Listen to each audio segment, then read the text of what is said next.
Okay, tayo po ay magpapatuloy sa ating pag-aaral. Ang pag-uusapan po natin ngayong gabi ay experiencing the presence of God through worship. Sad to say, not all people who comes on Sunday worship really experience God in the essence of worship. Ngayon pag-uusapan natin, ano ba yung mga kailangan natin gawin para talaga yung pagpunta natin in worship, talagang ma-experience natin si God mismo. So, ayan ang topic natin ngayong gabi. Anong objective natin sa lesson na ito? Well, we want to understand what it means to experience God's presence. We want also to learn what is the pathway. Ano ba yung mga hakbang para pag nag-worship ako, hindi lang ako kumakanta, kundi I really experience His presence. And we will practice biblical ways to engage in meaningful worship. So yun ang gusto nating maabot sa pag-aaral na ito.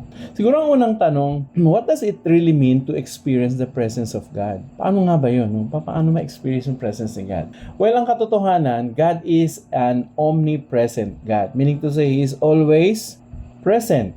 Parang, I should say, parang wala tayong magagawa doon, talagang si God. Nandyan siya sa lahat ng dako. Pero, kahit nasa lahat ng dako siya, it doesn't necessarily mean that all person experience His glorious presence. Nakuha nyo? Although He is always present, but not always experienced by people. So, in Psalms chapter 16 verse 11, tingnan nyo ang sabi dito. Sabi, you will show me the path of life. In your presence is fullness of joy. At the right hand are pleasures forevermore. Why is it very important for us to experience God's presence? Sabi dito sa talatang ito na binasa natin, in the presence of God daw, there is fullness of joy. There is a different kind of experience when you are in the presence of God. I remember when Moses went to Mount Sinai and spent 40 days and 40 nights talking to God, he was actually in the presence of God. And you know what? After the 40 days and 40 nights na nag-spend siya experiencing God, in the very presence of God, grabe yung nangyari sa kanya. There was actually a real, physical, and even spiritual transformation that happened to him. Nakuha nyo? In fact, sabi sa Bible, hindi siya matitigan ng diretsahan ng mga tao dahil sobrang nagniningning yung kanyang aura, yung kanyang kaluwalhatian, yung presence niya. At parang yun ang sinasabi dito sa sa talatang ito. When you're actually in the presence of God, you will experience a different kind of joy. Sabi nung kumanta, there is fullness of joy. Tapos sabi pa rito, at the right hand, there are pleasures forevermore. Jeremiah 29 verse 13, ang sabi ng Bible, you will seek me, sabi ni God, you will seek me and find me when you search for me with all your heart. Alam nyo, this is not just a truth but also a promise of God to everyone who wants to come to His presence or seek Him. Sabi niya, pag hinanap niyo ko, matatagpuan niyo ko. Pag hinanap niyo ko ng buong puso. Ang ganda ng promise niya, kasi hindi siya mahirap hanapin. In fact, siya mismo ang gagawa ng paraan para matagpuan natin siya once na ang puso natin, nag-decide tayo na hanapin siya. Notice the word, sabi niya, if you will seek me, you will find me. Hindi sinabi na if you will seek me, you might. Hindi ganun Hindi baka sakali matagpuan nyo ko, kundi sabi niya, matatagpuan nyo talaga ako. Pero the condition is, the person should seek God with what? All of their heart. Meaning to say, with all intentionality and seriousness of coming to God in His presence. Now, just like I said, God is an omnipresent God. Meaning to say, He is everywhere at all times. But His manifest presence is when we become so aware of Him in a very personal and powerful way. Ano mga pwede nating maranasan when we are in the presence of God? You will experience joy. There is this sense of joy in your heart. There is peace, unexplainable peace that cannot be given by the world or anything in the world. And you will have this sense of direction and purpose. And ultimately, you will have this transformation that's going to happen in your life. That's why it's very important when we come to the Lord in worship, mahalaga talaga na ma-experience natin yung presence niya. Siguro itong tanong ko sa inyo, no? Have you ever experienced a moment where you strongly felt God's presence happen in your life when you were worshiping Him? Nangyari ba yun sa inyo? Yung bang, nung nag-worship ka, talagang damang-dama mo, nandito talaga si God. Kinausap talaga ako niya. At meron talaga siyang hanggang ngayon, nagsasalita talaga siya. At meron siyang mensahe na malinaw na sinasabi sa akin na kailangan ko at this moment. I tell you, that is still true today. That's why you and I should really strive to experience God's presence when we worship. So, ang tanong, why worship leads us into God's presence? Bakit nga ba ang pagsamba parang dinadala talaga tayo nito sa presensya ng Diyos? By the way, let me clarify this, no? Kasi may nagsabi minsan sa isang discussion namin ng mga staff, sabi niya, yung announcement, parang secular daw, hindi daw worship yun. Tapos sabi niya, ready nyo ha, yung pagkakanta kayong mabilis, papunta na kayo doon sa worship song. Parang sinasabi niya, yung worship, yun yung pag kumakanta ka na ng mabagal na kanta. Actually, it's not. Worship is not even just singing, no? But rather, worship is honoring, adoring, and responding to God as a person. You see, when we worship, it should shift actually from self-focus to God-focus. So we should be focusing from ourselves, going to God, from our problems to Him, from ourselves to the greatness of God. So, ganun dapat ang worship. Nafo-focus. Hindi na yung, ano pang ibibigay sa akin ito? Kadalasan kasi, di ba? I don't know kung narinig nyo na yung comment na, hindi ako na-bless sa worship. Parang ganun. Siguro ang gusto niya sabihin, hindi niya na-experience yung presence ni God sa worship. Pero minsan kasi yung salitang yun, parang self-seeking, yung kailangan i-minister niyo ako ang sentro ng worship. Actually, it's not that, no? Ang sentro dapat ng worship is God. Naka nyo? Psalms 100 verse 4, sabi rito, enter His gates with thanksgiving. So, paano tayo papasok sa pagsamba? Sabi niya, parang may gate daw no? Sabi niya, enter His gates with thanksgiving. Go into His courts with praise. Give thanks to Him and praise His name. Parang may merong yun nga, parang may gate. When you come to the presence of God, we should wear this kind of attitude. A thankful with gratitude, no? And a person who seeks to praise God and praise Him only. So meaning to say, hindi na nakapokus sa akin ito kundi kay God talaga. Kung papaanong ako ay merong buong puso at lubos na pasasalamat sa Kanya. Acts 16:25-26. Tingnan nyo ang nangyari kina Paul at Silas when they decided to worship God. Around midnight, Paul and Silas were praying and singing hymns to God, and the other prisoners were listening. Ano yung venue ng kanilang worship? Prison cell, no? Nasa selda sila. At I tell you, ang selda, hindi talaga very comfortable place. Lalo na sa kapanahunan nila. I don't know kung nakabisit na kayo sa jail. Sa jail, yung jail natin ngayon, no? Yung present jail, hindi talaga komportable.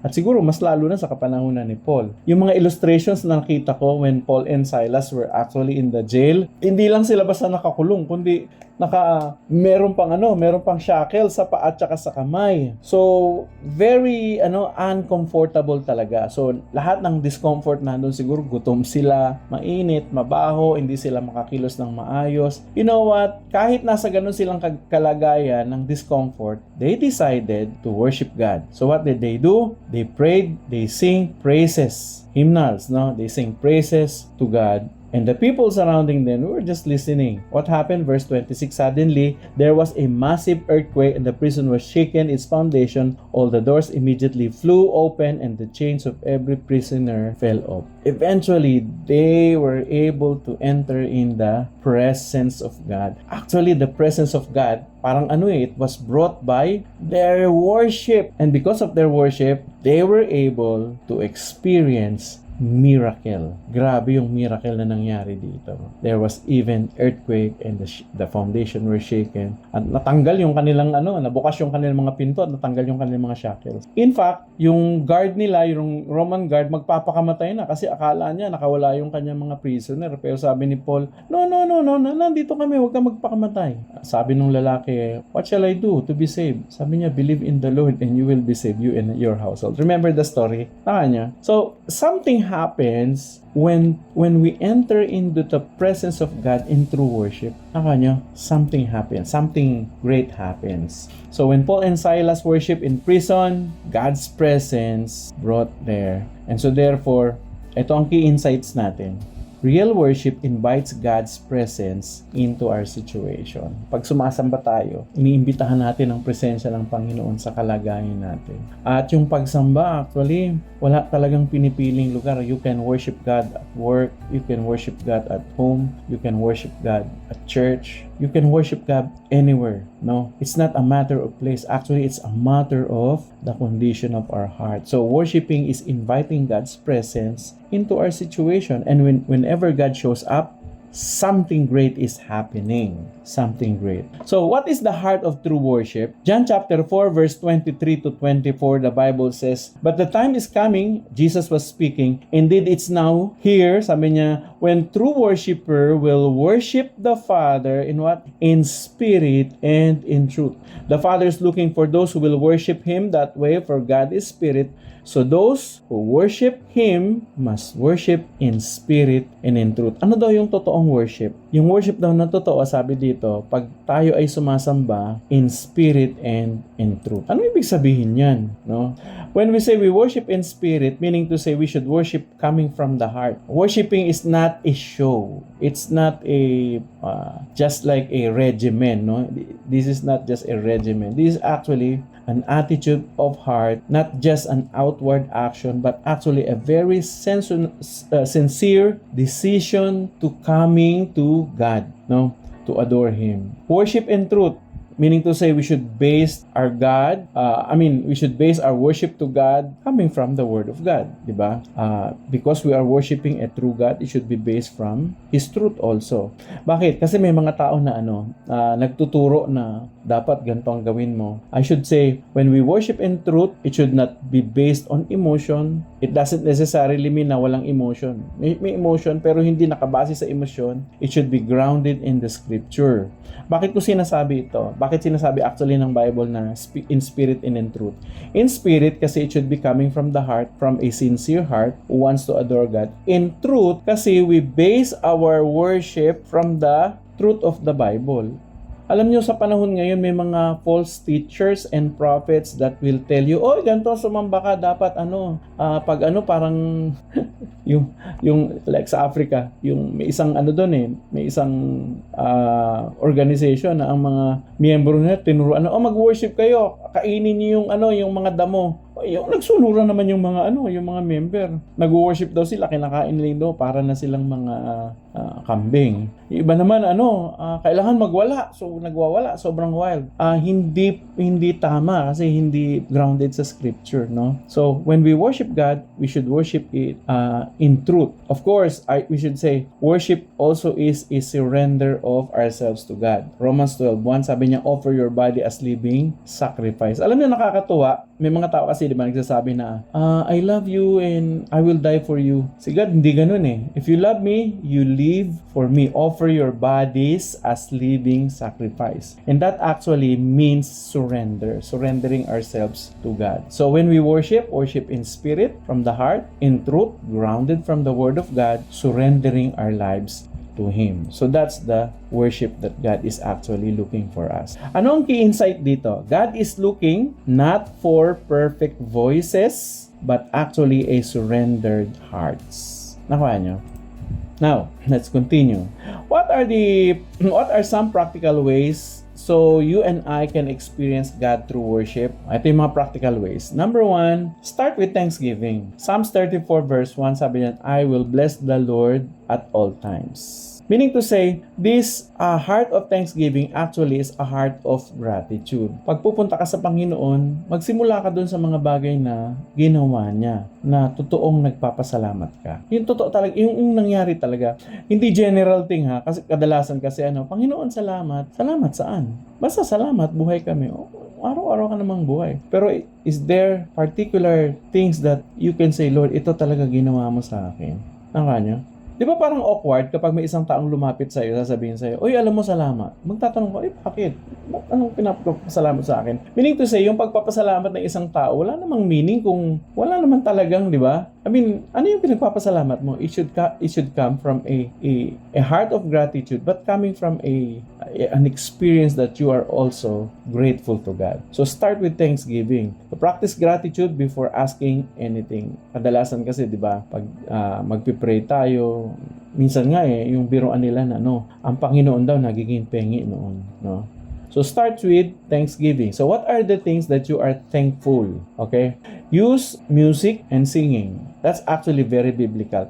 Colossians 3:16, sing psalms and hymns and spiritual songs to God with a thankful heart. Nabanggit na naman ano yung thankful heart.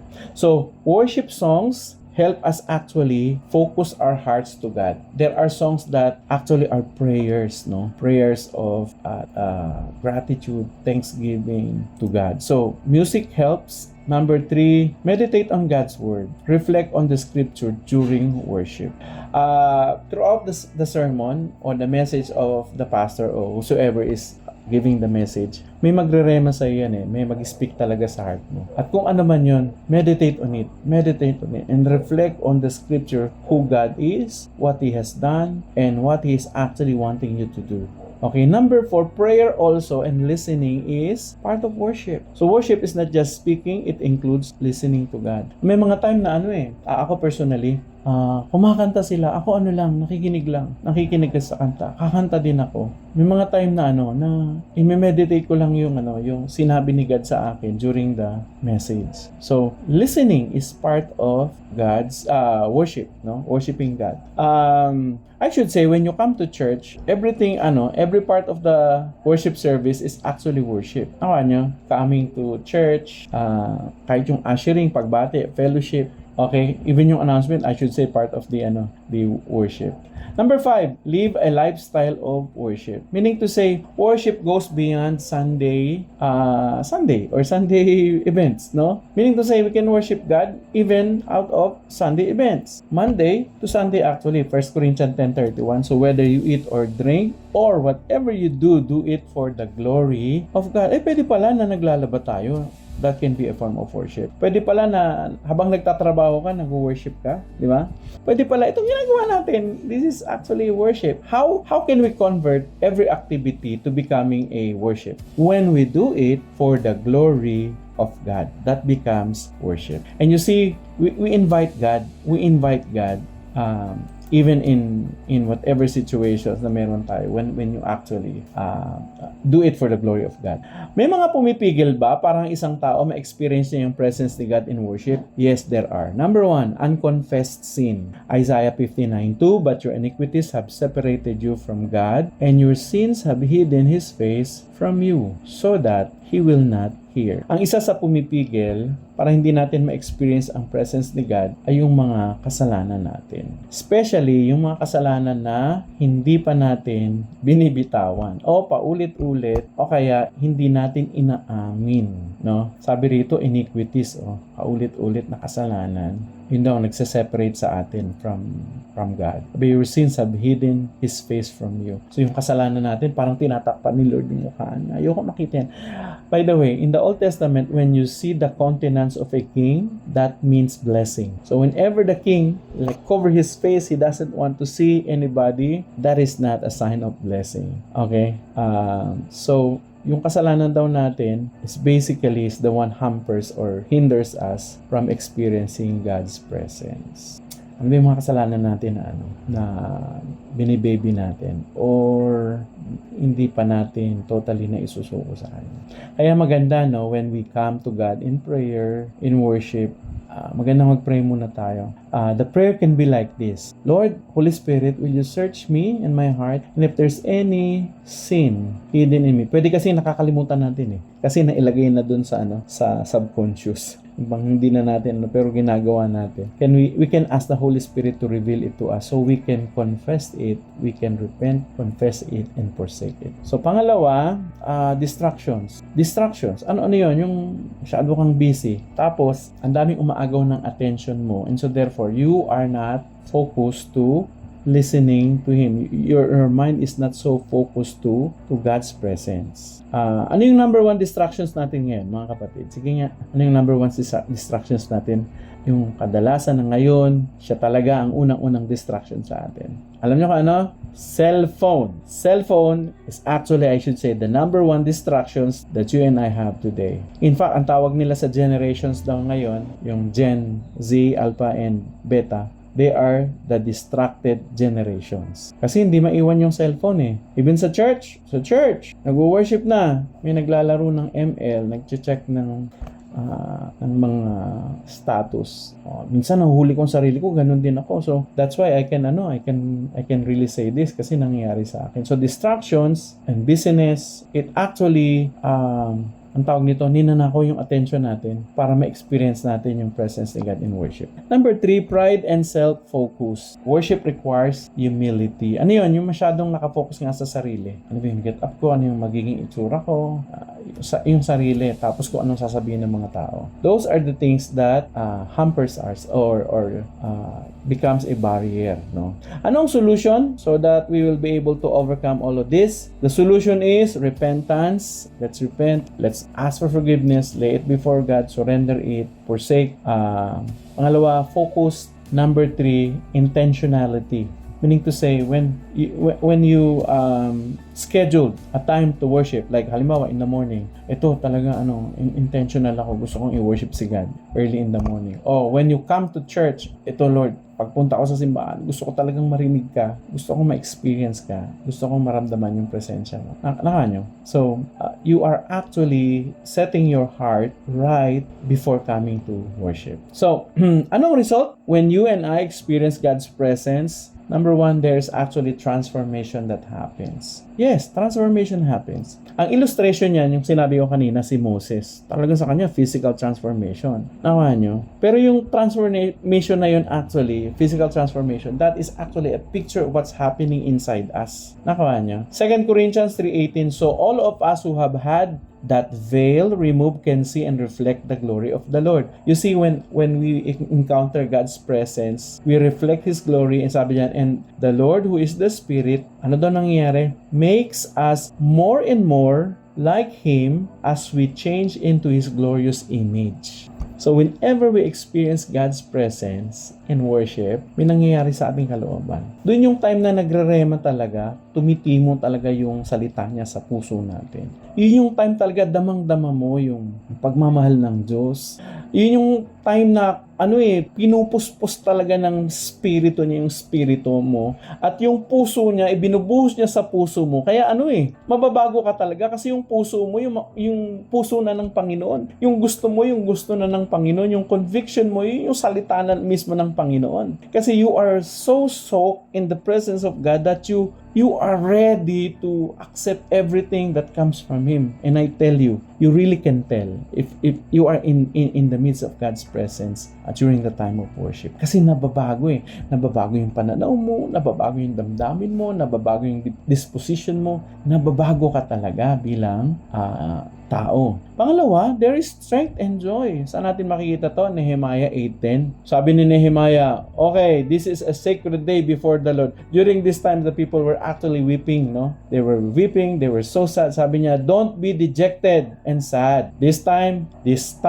sacred. Sabi niya, the Lord is here, this is sacred. Sabi niya, don't be dejected and sad. Sabi niya, for the joy of the Lord is your strength. Sabi niya yung kagalakan ng Panginoon. Sabi niya, yan ang magiging kalakasan niya. Many times, maraming beses talaga, yan ang experience ko. Whenever I feel the presence of God, there's a sense of unexplained joy and peace in my heart.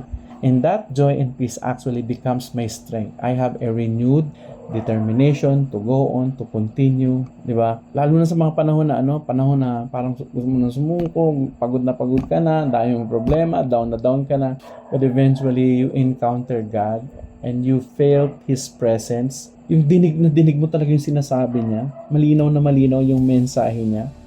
Tapos damang-dama mo, pinapalakas niya talagang kalooban mo, ang spirito mo. Pagkatapos nun aalis ka na renewed yung yung disposition. Mas malakas na yung determination mo na magpatuloy. Kung anong pinapagawa sa'yo ng Panginoon, di ba? And there is joy, masaya. So, number 3, of course, happens. Intimacy or deeper intimacy also happens with God. Nag-grow yung relationship mo. Meron kang stronger sense of security and assurance because you know God is with you.